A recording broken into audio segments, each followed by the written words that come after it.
Morning, everybody. Mike Vacchi, Princetontrader.com, here with your Monday morning pre-market webcast. Okay, well, we got ourselves a little gap up morning here. So we gapped up about 30 handles last night off of the French election news. Gaps are tough. They're tricky. I said that in the written stuff this morning. If you're a trader and you're waking up to this, you're in one of a few categories.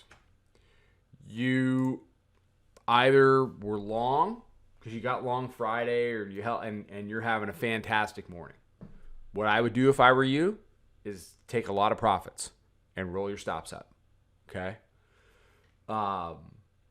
If category number two is you were short through the weekend into the French election and you got whacked. And, you know, my reaction to that is learn from this. I was just saying in the room, I would rather be flat and intact than in that kind of a world of hurt. Okay? That's why I don't do into big news. I don't go blind short. I don't go blind long. I always say don't game jobs. Don't game the Fed.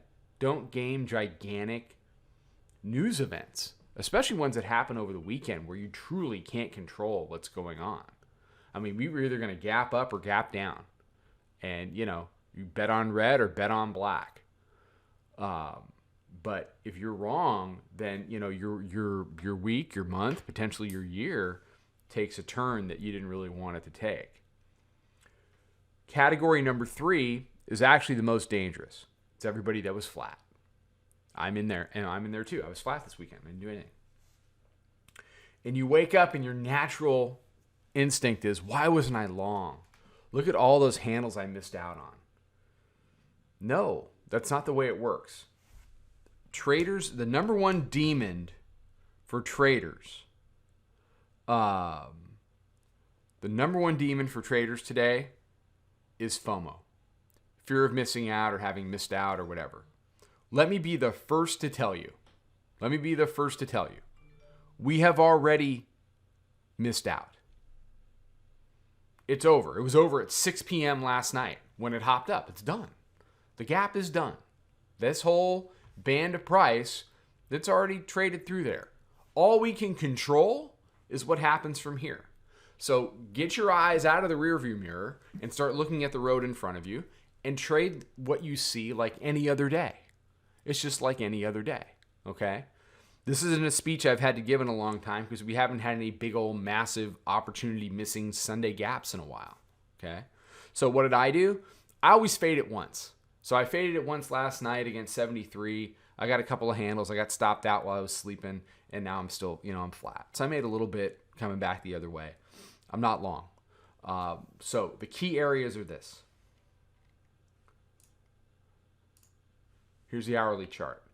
2366 to 67 was the old resistance from, let me zoom out, from back in here, okay? 66, 67 resistance, 67, all failed to convert. So we're back there now, okay? So you had 65, 66 area support last night. So you want to see this area hold, okay? 72 is your pre-Fed price. They tested that once. They're testing it again. I think it's more about 66, 67, okay? So actually call it 65 to 67.